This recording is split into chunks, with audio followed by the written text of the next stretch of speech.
Bonjour à tous et bienvenue dans Legal Club Sandwich, votre rendez-vous pour passer un bon moment, découvrir du contenu juridique de qualité et à la cool dans un esprit léger. Alors moi, c'est Thibaut Caoudal, je suis un des cofondateurs de Leeway et Leeway, c'est une solution de gestion des contrats qui aide les juristes à deux choses, réduire le temps passé sur toutes les tâches administratives associées à la gestion des contrats et puis en plus leur permettre d'avoir plus de contrôle et de visibilité sur les risques juridiques et financiers.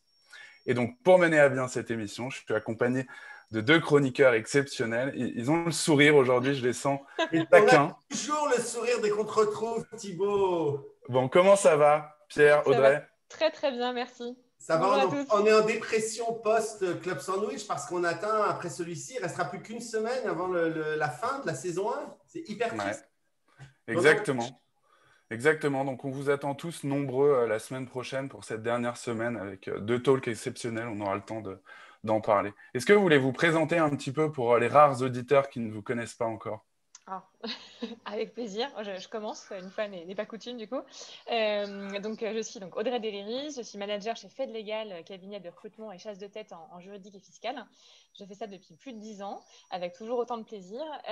J'ai par ailleurs co-créé avec Pierre, ici présent, le Fleet Network pour French Lawyers in Tech. Du coup, on est près de 250, ça fait un an et demi que ça dure, et j'ai grand plaisir à co-animer ce réseau avec Pierre, qui il vous montre le magnifique logo derrière lui. À toi, Pierre. Eh bien, merci beaucoup. Et voilà, et en plus, je me trompe dans mes fonds virtuels. Je suis donc Pierre Landy, je suis avocat. Je suis aussi le cofondateur de l'Alliance ENCO, qui sont des avocats qui viennent tous de Yahoo et qui fonctionnent comme des directeurs juridiques externalisés, principalement dans le domaine de la tech. Beaucoup d'entre vous ont fait connaissance avec ma cofondatrice ce matin, Liane, dans le cadre d'un webinaire qu'on a organisé sur les responsabilités dans les contrats et comment mieux les gérer. Et puis, pour ma part, depuis environ un an, je suis aussi executive mentor. J'accompagne des directions juridiques, des general counsels, des équipes dans leurs séminaires ou encore des associés pour développer leur leadership et leur savoir-être. Voilà, ça c'est pour moi.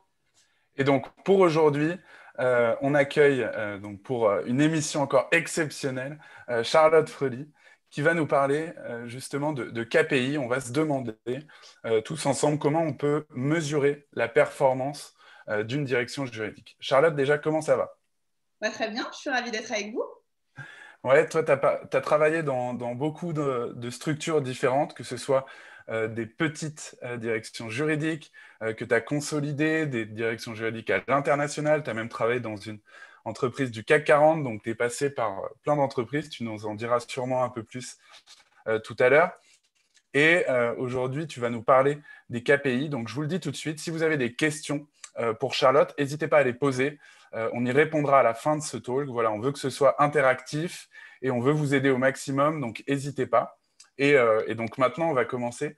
Charlotte, déjà, est-ce que tu peux nous parler un petit peu des KPI, nous présenter ça? Tout à fait.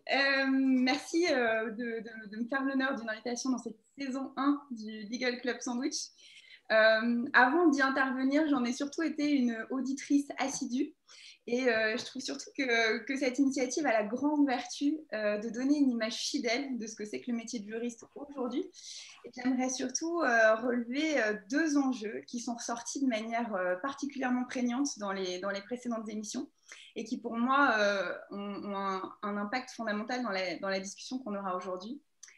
Pour moi, le premier enjeu, il est lié à l'approfondissement du métier de juriste parce que je crois que ce qui est clair quand on vous écoute, c'est que le juriste aujourd'hui, c'est loin d'être uniquement un expert en droit. On a vu que c'est aussi un gestionnaire financier, un gestionnaire de risque, un partenaire opérationnel, un communicant, un manager. Et je trouve que quand on voit tout ça, c'est intéressant de se poser la question comment on peut soutenir, comment on peut consolider la performance du juriste face à toutes ces tâches qui s'élargissent.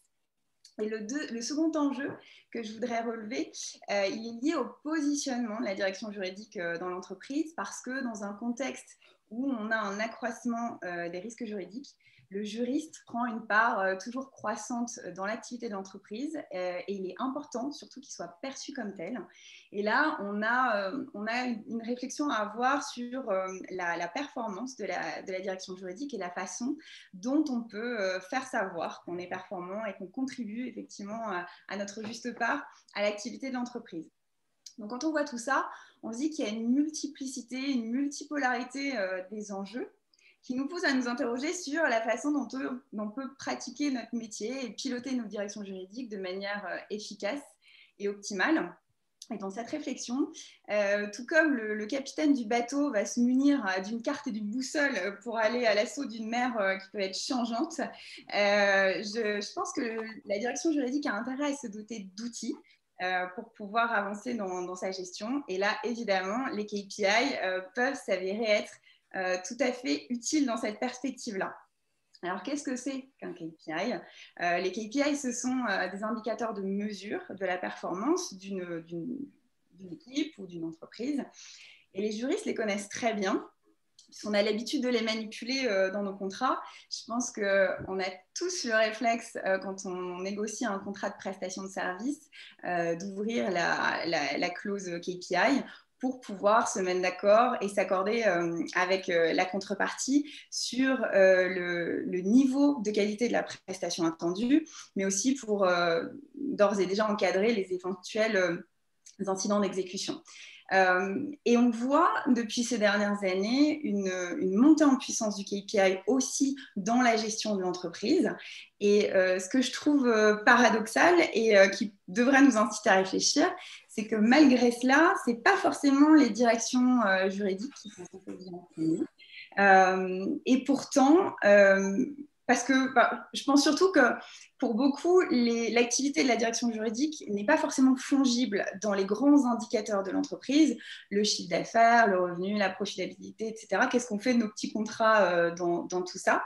Mais pour autant, je pense que les KPI peuvent vraiment nous permettre de nous interroger sur la stratégie, le positionnement de la direction juridique. Ça peut être un super outil marketing.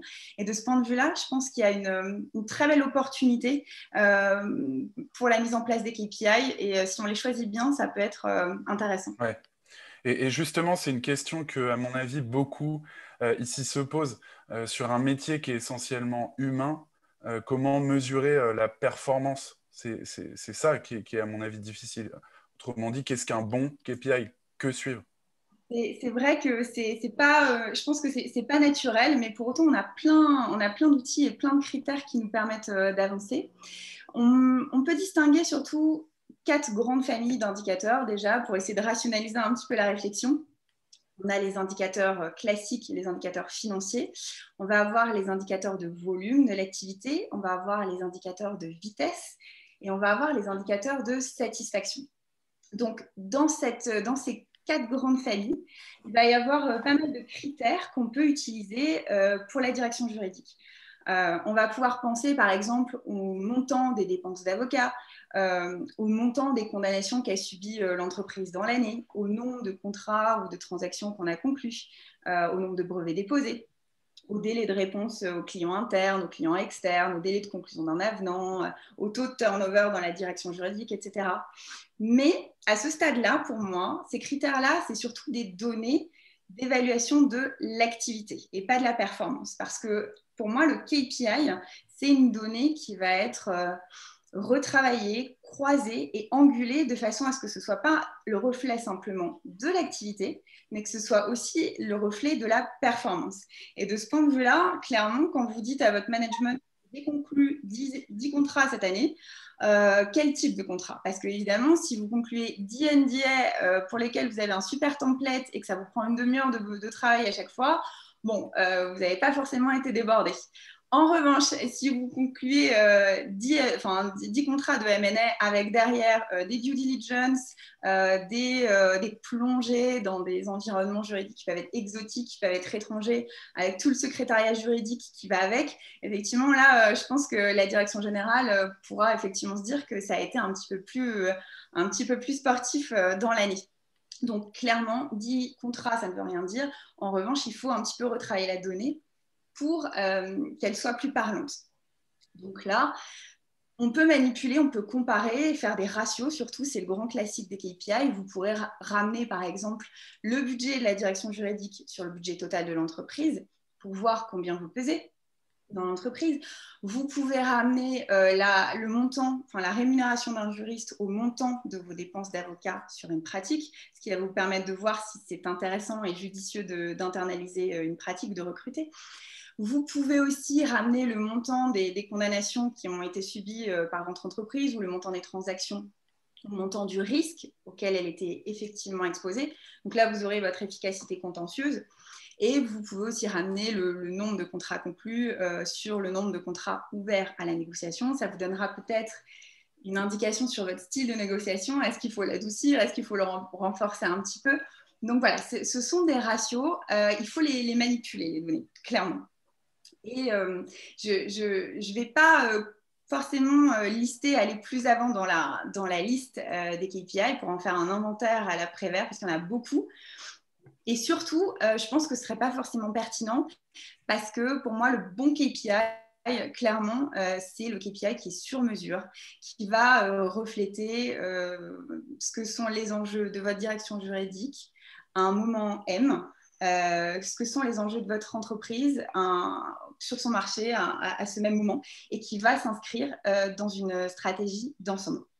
Je crois que le seul KPI qui s'applique à tout le monde, je ne sais pas si tu es d'accord, c'est s'assurer que son boss ne se prend pas une condamnation pénale, quelle qu'elle soit. Ça, je crois que quelle que soit petite ou grande entreprise, c'est à peu près le seul KPI qui s'applique à toutes les directions juridiques. Mais on plaisante, mais finalement, c'est le premier KPI d'un service juridique. Peut-être que certains seraient tentés de ne pas être très doués sur ce KPI-là, mais en effet, je pense que si on veut être un bon juriste, il vaut mieux pas le rater. Mais clairement, et puis je pense surtout qu'à part celui-là, surtout on a tous des KPI qui sont différents.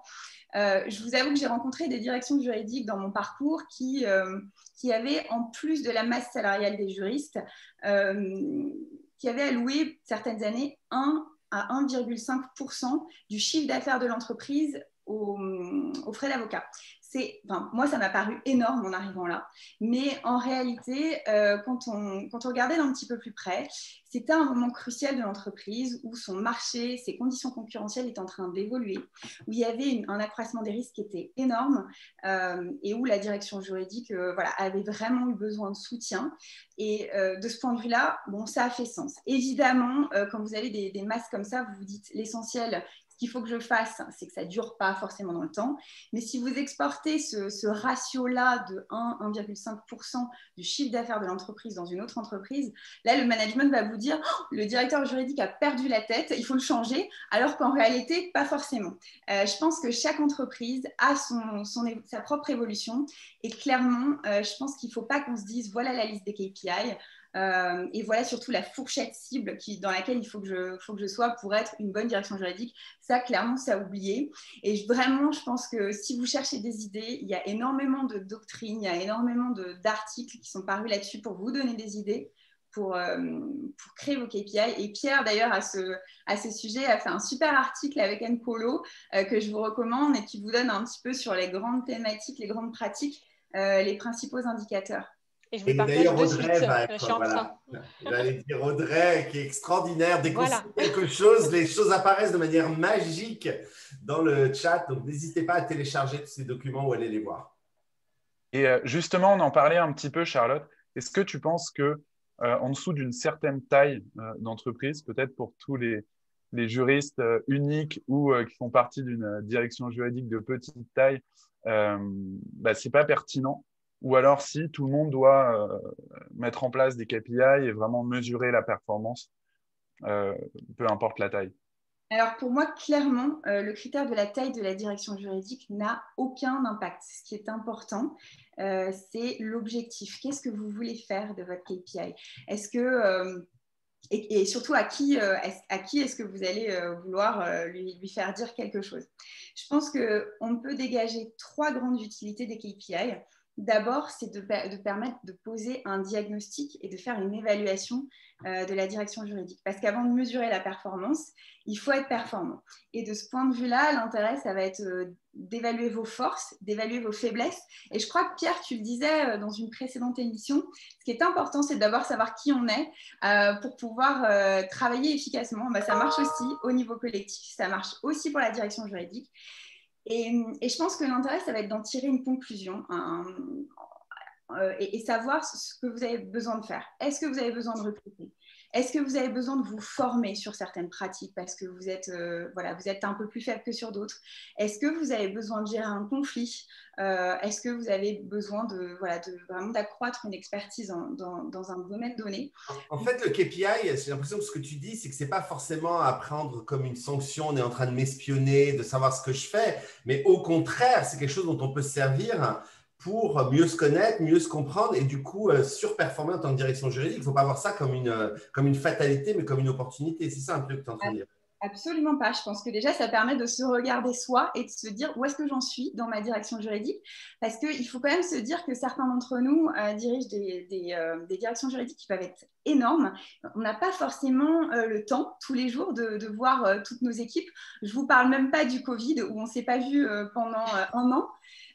Évidemment, moi, quand je suis au bureau, mes juristes, je les vois, je vois quels sont les calls qui durent, sur lesquels elles bataillent, je vois qui vient les voir, où ça peut coincer. Donc, c'est facile, en fait. C'est plus facile. En revanche, quand vous êtes coupé comme ça peut être utile aussi de se dire où est-ce qu'on en est cette année, après une année qui a été très chahutée. On a eu un gros projet, on a eu une crise sanitaire. Donc là, de ce point de vue-là, ça peut être absolument essentiel. Donc d'abord, poser un diagnostic. Ensuite aussi, soutenir la communication de la direction juridique. Parce qu'une fois qu'on est bon, c'est intéressant que tout le monde le sache. Et je pense aussi qu'il y a un gros challenge pour beaucoup d'entre nous de batailler aussi pour faire progresser l'image et je dirais le positionnement de la direction juridique dans l'entreprise. Et là, le KPI va vous permettre de produire une information qui est objective et valoriser ce que vous avez fait. Donc là, c'est faire du marketing pour la direction juridique. Mais pour ça, clairement, le KPI, c'est clairement utile.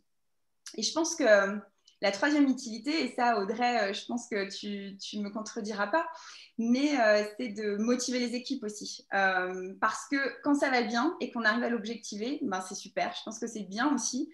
C'est essentiel de dire à ces équipes qu'elles ont bien bossé, qu'elles peuvent être fières de ce qu'elles ont fait. Et puis, nous, quand on a une direction juridique avec un KPI un petit peu plus mitigé, ça peut aussi donner envie de se dépasser, de mettre du challenge et de mettre vraiment le turbo pour l'année d'après. Donc, voilà, ça c'est un petit peu, je dirais, les 3 grandes utilités. Et je vais peut-être être un petit peu provocatrice, mais… Vas-y, fais-toi plaisir. On adore. On adore dans Legal Club Sandwich. Mais si on pousse la logique du KPI à son paroxysme, on peut presque se dire que, en fait, dans le processus de calcul du KPI, le KPI, c'est pas du tout ce qui est intéressant. Ce qui va être intéressant, c'est la logique qui sous-tend ce calcul. Ça va être l'état d'esprit et ça va être la réflexion que vous allez avoir autour. Parce que c'est vraiment ça qui va vous permettre d'avancer, de vous consolider, de vous dire voilà sur quoi il faut que je bosse et voilà ce que j'ai envie de dire à mon management ou au département d'à côté.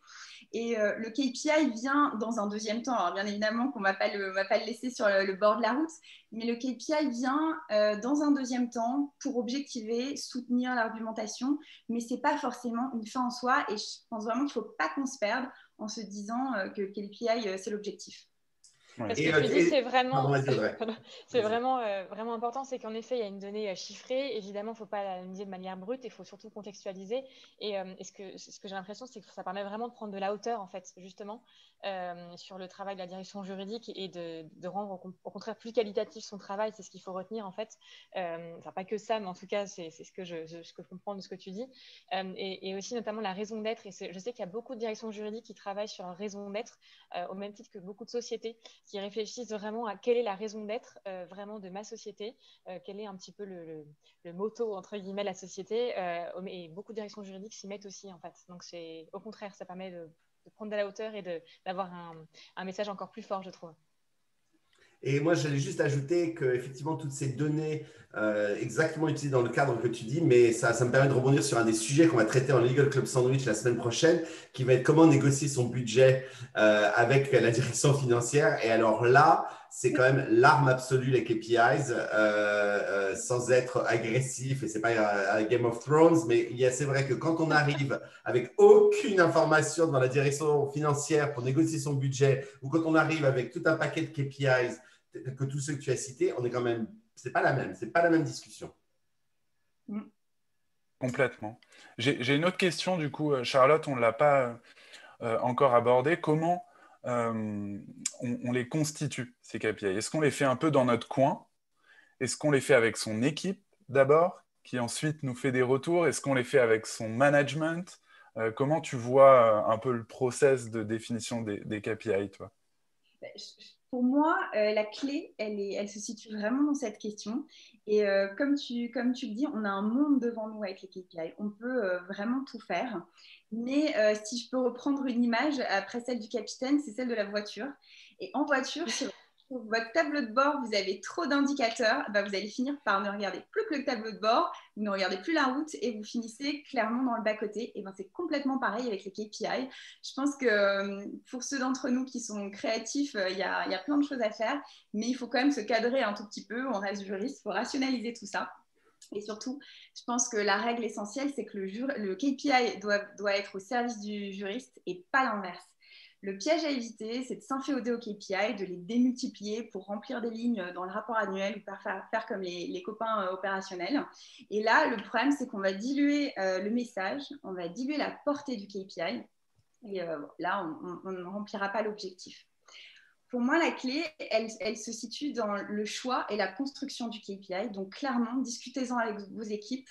Où est-ce qu'il y a des choses qui ont l'air de coincer? Où est-ce qu'il y a peut-être des endroits où on ne sait pas trop? On se pose des questions sur ce qu'on pourrait faire. Et soyez créatifs, soyez audacieux. N'hésitez pas à réfléchir à plusieurs.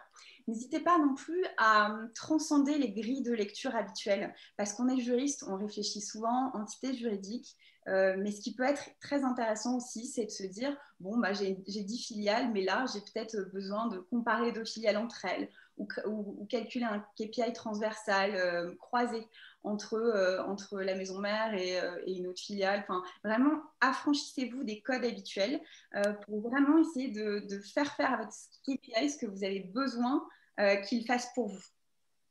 Et je pense aussi qu'il peut être intéressant de les garder sur le long terme parce que quand vous avez peut-être un résultat mitigé et que vous mettez en place des mesures correctives pour avancer, pour évoluer, clairement, ça peut être intéressant de les filer sur quelques temps, quelques années, mais surtout éviter de prendre tout le temps les mêmes, d'avoir son petit bunch de KPI et on n'y touche pas. Au contraire, faites-les évoluer. Clôturez-en certains, prenez-en de nouveaux, parce que comme dit, le KPI doit suivre pour moi l'évolution naturelle de la direction juridique, l'évolution naturelle de l'entreprise, et de ce point de vue-là, ça peut permettre d'ouvrir de nouveaux axes de discussion et de réflexion dans la direction juridique. Et je pense un petit peu, et c'est exactement ce que Pierre disait tout à l'heure, il ne faut pas attendre la fin de l'année pour faire ses KPI. Oui, évidemment, quand on fait le grand bilan d'une année sur sa direction juridique, c'est utile de sortir les KPI, mais si à un moment donné, vous vous dites j'ai besoin de Thibaut pour mettre un peu de legal tech chez moi, j'ai besoin de Pierre pour m'accompagner à structurer mon entreprise, j'ai besoin d'Audrey parce que j'ai trop de travail, j'ai besoin de recruter, bah, sortez le KPI et allez vraiment à l'assaut de cette discussion avec votre KPI, parce qu'on a tous toujours, on a souvent les mêmes réponses, les budgets, etc. Et clairement, objectiver la discussion, montrer que vraiment il y a un besoin et que ça peut être utile. Vraiment, les KPI, ça sert aussi à ça. Donc oui, si on en a besoin en juin ou en juillet, on les calcule à ce moment-là. Et à l'inverse, ne manquez pas ces rendez-vous de performance annuelle parce que ce serait bête parce qu'il faut attendre maintenant fin 2021 parce que vous n'avez pas de KPIs. Ne manquez pas que non plus, ça c'est un petit conseil en parallèle, même si vous n'avez pas de KPI mais que vous avez effectivement des besoins de recrutement, des besoins d'envoyer vos équipes en formation, etc.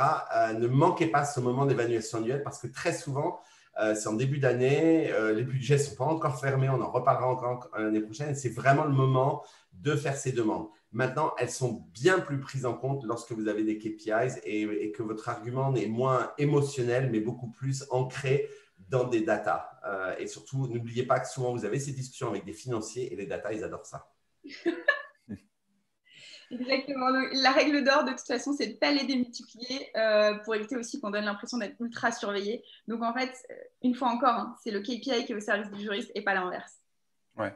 Et justement, ce que vous êtes en train de dire un petit peu tous les deux, et on l'a rapidement abordé juste avant, c'est que la KPI aide à se positionner dans l'entreprise, c'est-à-dire avoir une vraie posture de leader et montrer en fait qu'on a une vraie vision business. C'est ça que tu nous dis aussi, Charlotte, dans tout ça. Tout à fait. Je pense que les KPI, ça peut être un soutien pour le leadership. Parce que voilà, si vraiment on considère que le KPI, c'est la capacité à soutenir une vision, à soutenir l'atteinte des objectifs, clairement, 3 fois oui. Là, de ce point de vue-là, on sort le KPI parce que ça permet de jouer avec ses atouts, de gagner en assertivité. Et là, pour moi, le juriste a tout bon. Là où je pense que le KPI atteint clairement ses limites, c'est si on finit par développer un peu le management au KPI. Et là, j'entendrais bien volontiers l'avis d'Audrey là-dessus. Mais oui, on sait ajuster la granularité d'un KPI pour l'appliquer à un juriste. Mais pour moi, un bon leader ne déshumanise pas sa gestion.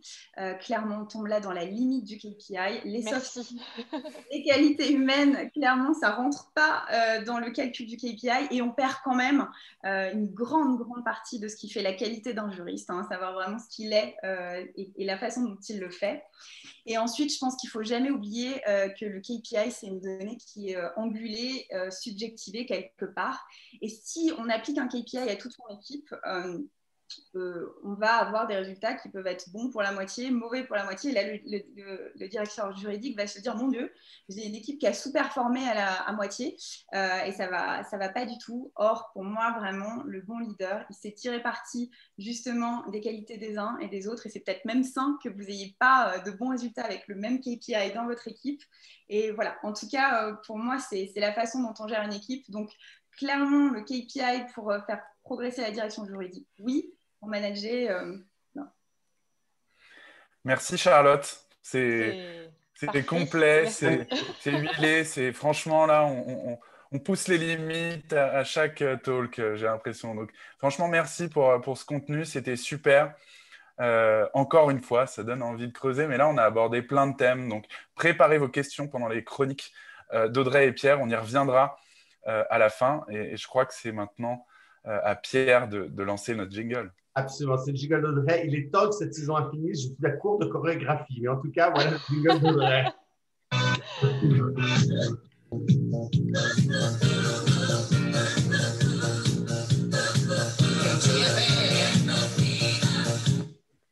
Merci Pierre. Alors aujourd'hui, on a parlé donc KPI avec Charlotte. Je vais vous parler du coup d'objectifs et de package salarial parce qu'évidemment, tout ça est très très lié, évidemment. Donc si vous atteignez vos objectifs en tant que juriste, eh bien, vous aurez un bonus qui viendra s'ajouter à votre fixe et ça, c'est quand même très très chouette. Donc en fait, il faut le dire. En fait, il est aujourd'hui très très rare de voir un juriste et même les juristes aujourd'hui, voilà, vous avez des objectifs à atteindre et vous avez un bonus en fait qui vient justement être versé si vous atteignez ces fameux objectifs.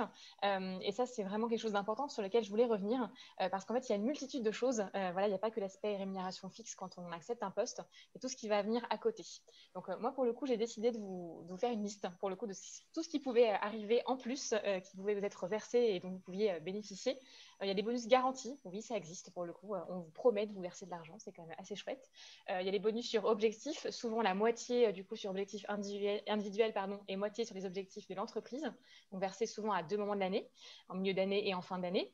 Il y a la participation. Pour rappel, c'est la redistribution aux salariés d'une partie des bénéfices réalisés par l'entreprise. Il y a aussi l'intéressement, qui est une prime liée à la performance de l'entreprise.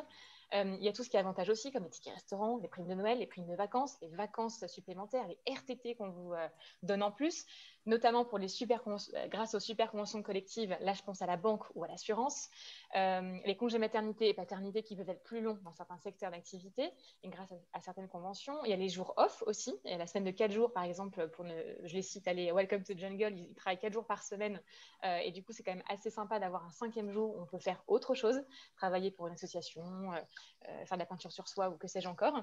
Voilà, avantage aussi en nature notamment, avec des jours de télétravail en plus, un super CE, une voiture, le financement à 100% de votre carte de transport, de votre abonnement vélo, la participation à l'achat de votre vélo électrique, des super bons de réduction. Si vous êtes dans la mode, le luxe et que vous êtes une fashion victime, ça peut être quand même sympa d'avoir des super bons de réduction.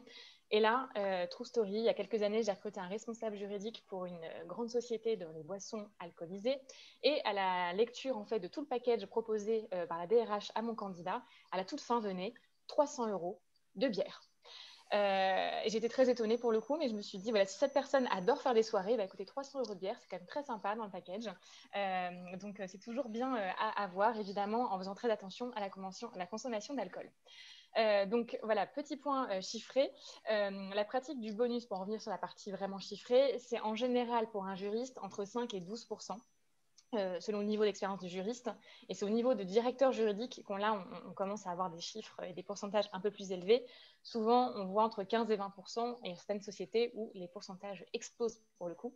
Donc évidemment, comme c'est sur la base de la rémunération fixe, plus vous avez de pourcentages élevés et de rémunération fixe, forcément, plus le package va être intéressant. Avec aussi des actions gratuites, une voiture et que sais-je encore. Donc en fait, ce qu'il faut retenir, c'est que voilà, quand il y a un changement de poste, on parle de rémunération fixe, c'est évident, mais aussi de tous les à côté, le package salarial dans sa globalité, qui va être lié aux objectifs à atteindre à chaque fois annuellement, et même tous les à côté, en fait, la localisation du poste, l'organisation, le projet à long terme d'évolution. Donc, c'est ce qui va faire que vous allez aller ou non dans une entreprise et pas uniquement sur la rémunération fixe. Et heureusement d'ailleurs. À toi, Pierre. Super. Et j'ai envie de vous dire, si vous avez un jour une négo à faire salariale, vous envoyez Audrey, hein, parce que elle est implacable dans la négo. Je vous en parlerai la semaine prochaine. Absolument, absolument. Et du coup, c'est à toi, je lance mon propre jingle. Voilà, c'est parti.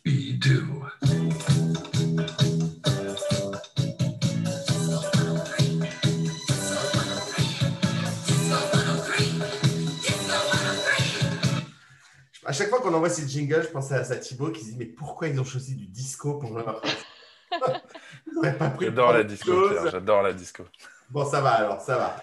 Ok, écoutez, aujourd'hui, on a parlé des KPIs et on a parlé de l'importance d'une direction juridique performante.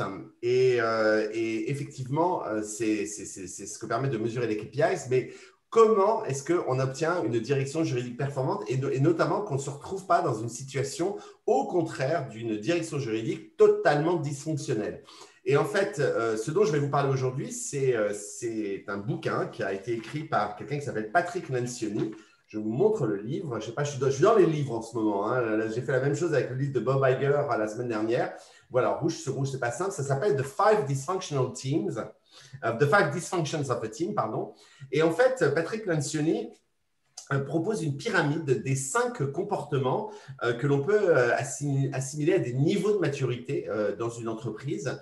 Et chaque bloc vient les uns sur les autres. C'est tant qu'on n'a pas résolu un bloc, eh bien, l'équipe ne peut pas avancer et a tendance justement à être totalement dysfonctionnelle.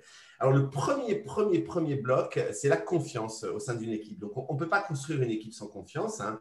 Il faut savoir que les membres de l'équipe doivent se faire confiance en eux. Ils doivent accepter de laisser paraître leur transparence, leur vulnérabilité, les choses sur lesquelles ils sont très bons, les choses sur lesquelles ils sont moins bons. Et ils ne doivent pas céder à la tentation de ne pas communiquer sur leur vulnérabilité. Au contraire, une équipe qui sait se faire confiance, qui sait s'écouter, écouter, eh bien, va savoir à la fois donner et recevoir du feedback positif ou moins positif, mais en tout cas s'aider globalement en tant qu'équipe à progresser. Donc, on ne cache pas ses erreurs, on ne cache pas ses faiblesses, on passe du temps ensemble et on présente notamment ses excuses aux autres membres de l'équipe dès qu'on dit quelque chose qui est de nature à heurter la sensibilité de ses pairs. Alors, une fois qu'on a la confiance, eh bien, on peut aborder le niveau supérieur, c'est-à-dire ne plus avoir peur parce qu'on se fait confiance d'aborder les conflits. Et en fait, dans une entreprise, très souvent, y compris dans une équipe, il y a des moments où il y a des conflits, on n'est pas d'accord. Eh bien, ce n'est pas grave. Parce que ce qui est grave, c'est quand on n'a pas atteint la confiance, c'est que lorsqu'il y a des conflits, ben, on ne se parle pas. On est au mieux dans l'évitement perpétuel. On donne l'impression qu'il y a une fausse harmonie dans l'équipe, que tout va bien, mais en fait, il y a des choses latentes qui se passent. Il y a des problèmes qui n'ont pas été résolus. Et ces conflits, finalement, larvés, s'accumulent et du coup, finissent par créer une atmosphère absolument insupportable. Alors qu'à l'inverse, une équipe qui se fait confiance et qui sait capable de s'exprimer, de parler ouvertement de leurs conflits, eh bien, va pouvoir argumenter, on va s'expliquer, on va se comprendre de manière non agressive et puis on va se questionner les uns les autres, on va se poser des questions, on va mettre les sujets difficiles sur la table. J'appelle ça « put the fish on the table » pour ceux qui ont eu l'occasion de travailler avec moi. Parce que le poisson qu'on laisse sous la table un jour, c'est pas très grave. Au bout d'une semaine, le poisson, il commence à sentir vraiment mauvais. Donc, il vaut mieux le mettre sur la table. Donc, on ne parle pas aux autres membres de l'équipe dans leur dos, on avance avec eux et à la fin de ce conflit, eh bien, quand une décision est prise, les parties prenantes, du coup, doivent être convaincues par cette décision. Et du coup, ça nous amène au troisième niveau, c'est l'engagement. Parce que, bon, on a confiance, on sait gérer les conflits, en tout cas, on sait se parler, mais maintenant, on arrive au l'engagement, c'est-à-dire on a eu des discussions franches, on a pu s'engager sur une décision. Maintenant, il est primordial qu'une fois que la décision soit prise, eh bien, l'équipe se mette en action et que tout le monde aille derrière cette décision. Parce que de nouveau, on peut avoir un échec s'il y a des fausses acceptations, un faux engagement au sein de l'équipe. Pour avancer. Donc, l'échec de cette phase, elle se manifeste par l'ambiguïté des décisions des membres de l'équipe, leurs actions ne sont pas claires, on n'avance pas franchement derrière la décision, on n'est pas tous engagés derrière la décision. Donc, du coup, eh bien, dans ce cas-là, il faut peut-être revenir à l'étape précédente, c'est-à-dire le conflit, la discussion, histoire d'arriver à une situation où on a vraiment un engagement de l'équipe. Chacun sait comment il peut aider l'équipe et de manière générale la société à avancer. Et donc, on finit les meetings avec des actions concrètes sur comment avancer. Donc, vous l'avez compris, confiance, conflit, engagement et arrive la responsabilité, c'est le quatrième niveau. Eh bien, comme tous les autres niveaux, ce niveau est atteint lorsque chaque membre de l'équipe est responsable des actions qui ont été décidées. Donc, chaque membre peut compter sur les autres pour avancer, être d'accord avec eux. Chacun endosse ses responsabilités. Et tous les membres de l'équipe font absolument tout ce qui est possible pour eux pour s'assurer que, bien justement, on n'est pas dans une situation où on va laisser tomber ses petits camarades une fois qu'une décision a été prise. On vient au secours des membres en difficulté et on est responsable pour le succès collectif de l'équipe. Et enfin, le dernier niveau, après les 4 niveaux dont j'ai parlé, eh bien, c'est l'attention au résultat, c'est-à-dire la suite logique du niveau précédent. Certains peuvent vouloir faire passer leurs objectifs personnels avant les objectifs de l'équipe. Évidemment, ce n'est pas la chose à faire. On ne laisse pas son propre travail, sa propre carrière, ses propres aspirations venir empoisonner tout le travail de l'équipe dont on a parlé ou la réussite globale de l'équipe. Les membres de l'équipe sont prêts, le cas échéant, à accepter des sacrifices pour le bien-être de l'équipe. Et les membres de l'équipe ne cherchent pas à se mettre en avant constamment, mais au contraire, essaient de mettre constamment en avant le travail de l'équipe. Donc, pour ce résumé, vous avez 5 niveaux, la confiance, les conflits, l'engagement, la responsabilité et l'attention au résultat. Et quand vous arrivez à ça dans une équipe, vous avez des KPIs qui déchirent. Merci. Merci Pierre, merci Audrey, super chronique tous les deux. On a une question tout de suite de Géraldine qui nous suit à presque toutes les émissions. Donc on lui passe le bonjour. Salut Géraldine. Et qui nous demande, qui nous dit plutôt, avant de mesurer la performance, il faut être capable de mesurer l'activité. la question derrière ça, c'est souvent les outils.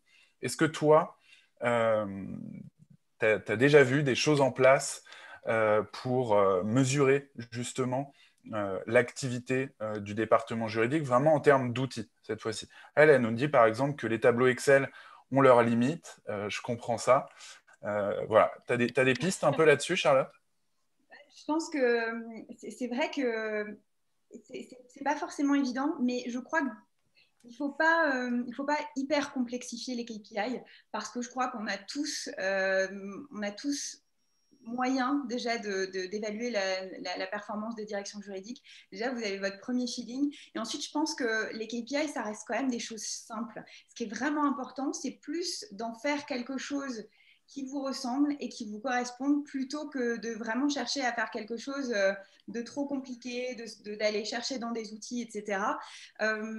Parce que je pense qu'au bout d'un moment, on risque de perdre le caractère un petit peu général du KPI, mais clairement, on peut s'appuyer sur les outils, en tout cas, par exemple, des bases contrats qui vont vous donner déjà de premiers éléments sur votre volumétrie de contrat, sur les types de contrats, sur les practices que vous avez, sur les pays, sur les zones géographiques, voilà, sur peut-être les montants de responsabilité. Déjà, utiliser beaucoup des fonctionnalités des bases contrats qu'on peut avoir. Les legal tech, de ce point de vue-là, clairement, elles sont aussi là pour ça. Elles sont aussi là pour vous donner des données chiffrées et pour vous permettre vraiment d'avoir une vision à 360 degrés de votre activité. Pensez aussi aux bases RH, parce que quand vous avez des très grandes juridiques, avec très grandes directions juridiques, pardon, avec beaucoup de juristes, ça peut aussi être intéressant d'aller se replonger dans ces bases RH de façon à ce que vous puissiez voir un peu aussi où sont répartis vos juristes, parce que évidemment, vous le savez, mais quand vraiment ça devient de très grosses directions, regardez où ils sont répartis, comment ça fonctionne, où ça fonctionne bien. Donc, je pense déjà que ces deux premiers axes, ces deux premiers outils qui peuvent permettre de tester. Mais en tout cas, si vous ne les avez pas, ou pas encore, ne renoncez pas aux KPI parce que parfois, je pense que les indicateurs les plus simples ne sont pas forcément ceux qui seront le moins parlants. Oui, tout à fait. Et nous, on le voit aussi chez Liway, hein, ce qui est, à mon avis, bien, c'est de démarrer simple. C'est-à-dire, en fait, Excel, pour commencer, c'est bien. Surtout si on veut avoir une vue d'ensemble, vraiment sur toutes les activités de la direction juridique. Et lorsque Excel devient un problème, c'est un bon problème. C'est-à-dire qu'on veut aller un cran plus loin en termes d'analyse et de data visualisation. Et là, il y a des outils plus spécifiques.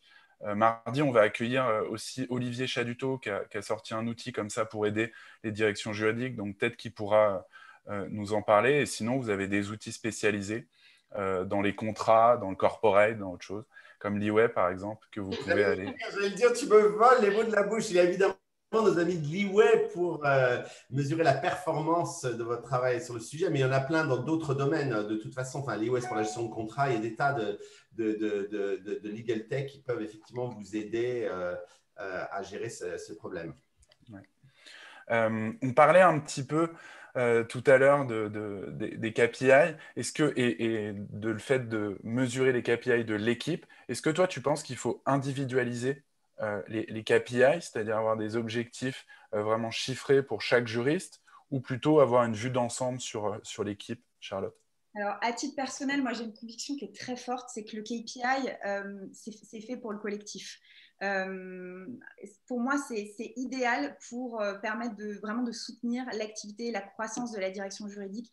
Oui, on sait le faire, clairement. On sait affiner la granularité du KPI pour l'appliquer à un seul juriste. Mais pour moi, ça peut être utile à la marge, une fois encore, pour poser quelque chose sur la table, pour se dire, bon, par rapport à l'année dernière, il y a peut-être eu un souci, pour essayer de voir aussi comment va son juriste. Est-ce que finalement, il y a quelque chose qu'on ne sait pas? Est-ce que cette année, il s'est senti moins bien dans son poste? Il se dit qu'il a envie de changer, qu'il en a assez de ce qu'il fait à ce moment-là. Donc, oui, on peut le faire, mais pas le faire, en tout cas pour évaluer le juriste stricto sensu. Si on prend le KPI au juriste, ça va être uniquement une base pour créer une discussion, savoir comment ça va, voilà. Et plutôt un prétexte à pouvoir évaluer, à pouvoir discuter, mais alors surtout pas évaluer au KPI parce que sinon, si on manage au tableau Excel, on ne s'en sort pas. Et vraiment, je pense que les juristes, on a quelque part une chance qui est que justement notre activité, elle n'est pas... il faut justement qu'on retravaille nos KPI. Et j'espère que ça crée une forme de barrière naturelle à éviter de tomber dans le full KPI. On a des KPI partout, on a un tableau de bord plein et finalement, on en perd la substance de notre activité au quotidien. Donc, j'espère que ce pas de recul, on saura l'utiliser en opportunité. Et merci Charlotte de remettre encore une fois l'humain au centre de tout, malgré tout ça, malgré les KPI qui sont quand même importants. Directrice de Legal Club Sandwich, oui. c'est notre premier numéro. D'ailleurs, ils sont tous en replay sur différents, notamment sur notre site. C'est vraiment l'humain, et tout le reste vient autour. Ouais, donc on a bien compris le message. Merci beaucoup, Charlotte, pour ta disponibilité aujourd'hui. Les KPI, en fait, ils vont nous servir à nous positionner dans l'entreprise et à faire valoir, en fait, le travail des juristes et pas à fliquer son équipe. Donc voilà, on vous a partagé plein d'articles, plein de contenus. J'espère que ça vous a plu. On vous retrouve la semaine prochaine avec... C'est la dernière semaine, Pierre. Va falloir se faire une raison. On a 2 talks exceptionnels, encore une fois. On va parler donc, avec Olivier Chaduto, qui est associé fondateur de Day One Consulting, de la négociation du budget juridique avec la direction générale ou la direction financière. Ça fera aussi partie des sujets qu'on abordera. Malheureusement, pour certains d'entre vous, c'est avec le DAF. Et ensuite, jeudi, pour le dernier talk, on accueillera Nadège Lumbers de GetAround, qui, elle, va nous parler de la culture juridique. Comment créer une culture juridique et l'entretenir dans le temps. Et elle est passée, Nadège, par des grands groupes internationaux, par des startups aussi. Donc, elle va pouvoir nous donner un petit peu les 2 visions. Et donc, on vous attend nombreux dès la semaine prochaine pour assister à ces talks. Et pour savoir s'il y aura une saison 2, on va tous vous questionner. Il y aura un petit sondage et on a différentes idées, en tout cas nous de notre côté, pour faire une saison 2. Mais ça sera comme d'habitude, vous, notre cher public, qui allez nous guider. Merci à vous tous qui nous suivez tous les mardis, jeudis. On vous retrouve, on voit vos noms. Donc, merci beaucoup et à mardi. Exactement, merci à mardi. Alors, plus exactement, un générique. Et générique, je rappuie, je n'ai pas appuyé. Je la refais. Générique.